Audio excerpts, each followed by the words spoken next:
J'aime tellement le cercle K2 que je ne lui en veux absolument pas de m'avoir privé de l'ajout socialiste ce soir à la télévision.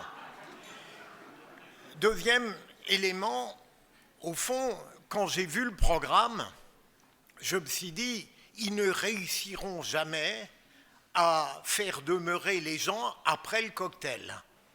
Eh bien, vous êtes tous là et ô combien nombreux. C'est peut-être déjà la première manifestation du fait que pour le K2, rien n'est impossible.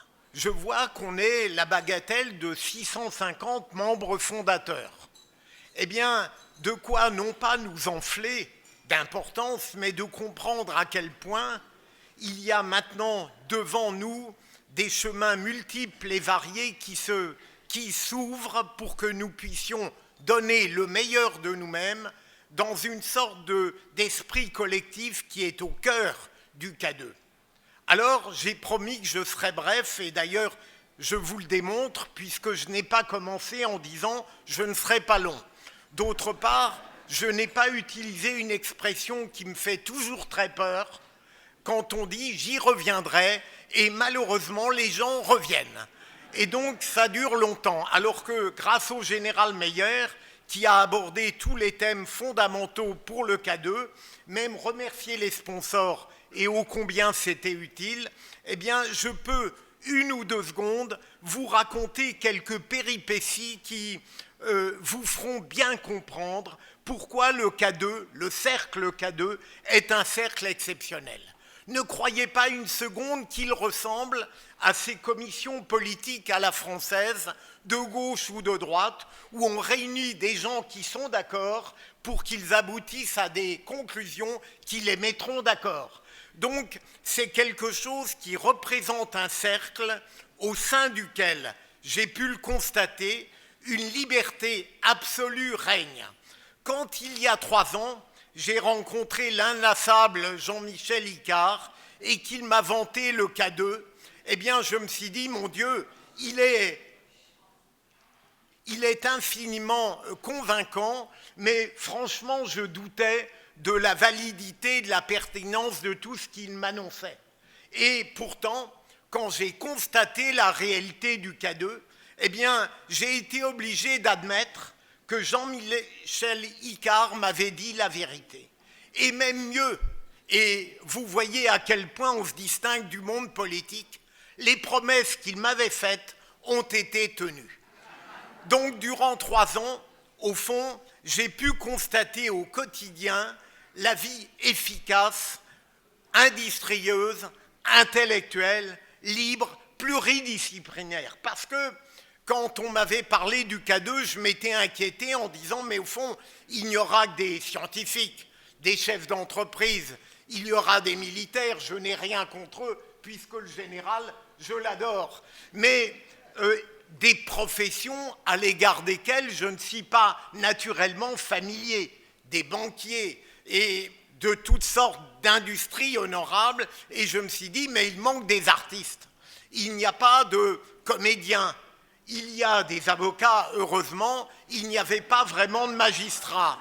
Et au fond, après, j'ai constaté que parmi ces 650 membres fondateurs, il y avait une infinité de professions, de missions diverses, dont le concert, évidemment, était tout à fait capital et fructueux.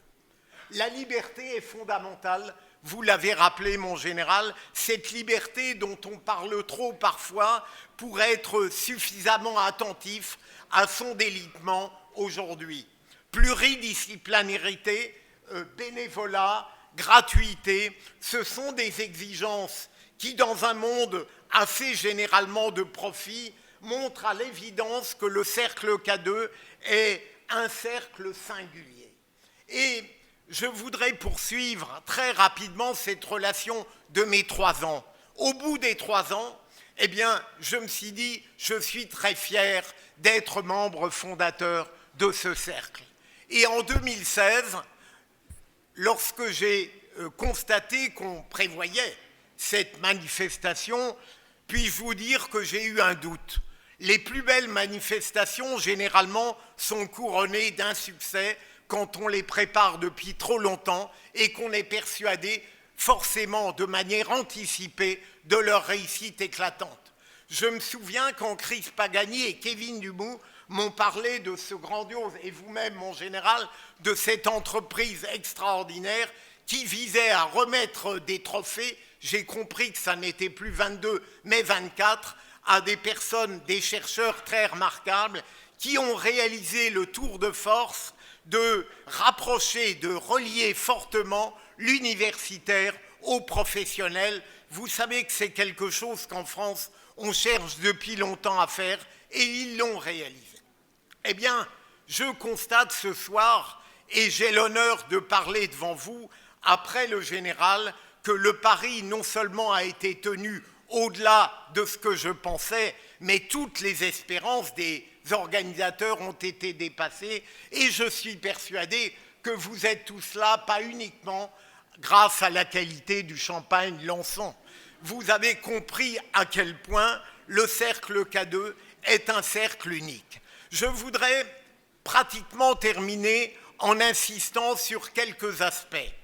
Au fond, le cercle K2 a été créé par un quatuor qui a été cité tout à l'heure par le général, et bien sûr, il ne m'en voudra pas de le laisser intellectuellement de côté en même temps que Jean-Michel Icard, que j'ai évoqué à l'instant, pour parler de deux jeunes personnalités, Chris Pagani et Kevin Dumont. Au fond, vous savez qu'en 2012, le président de la République s'était engagé à placer son quinquennat sous l'égide de la jeunesse. Eh bien, le cercle K2 a voulu faire la même chose, et la grande différence entre les deux, c'est que le cercle K2 a tenu sa promesse. Mais vous voyez, et j'espère que le conseiller Thomas Lardot, je ne le vois pas, je ne sais pas où il est, ne m'en voudra pas, et je le remercie profondément d'avoir bien voulu se substituer, si c'était possible, à mon ami Thierry Mandon. Eh bien, la jeunesse, elle a été fondamentale. Et je voudrais encore une fois attirer l'attention sur le caractère très singulier dans ce quatuor de deux jeunes personnalités, l'une avocat et l'autre fait tant de choses dans l'informatique que je ne sais plus de quoi on peut le qualifier, et qui ont montré avec quelle évidence la France était tout à fait capable de promouvoir des jeunes expériences et des gens qui ont des rêves plein la tête.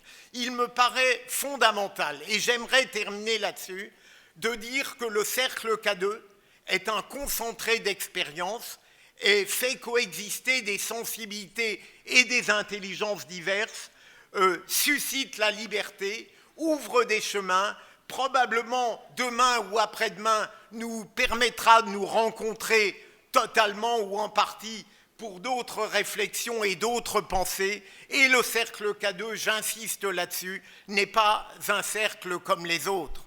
Alors, puisque j'ai décidé de terminer mon propos déjà trop long sur la jeunesse, j'aimerais rappeler une phrase de Goethe qui disait « Si la jeunesse est un défaut, on s'en corrige vite ». Eh bien, j'aimerais rendre hommage aux organisateurs du cercle K2, à ceux qui ont bien voulu m'écouter dans le silence. Il y en a tout de même quelques-uns. Et terminer en disant « Les trophées qui vont être remis tout à l'heure ne signeront pas seulement l'excellence des chercheurs qui auront animé ces missions-là, mais je crois, et sans abus de langage, et sans flatterie, ça n'est pas trop mon style, on pourrait remettre un trophée aux organisateurs de cette soirée.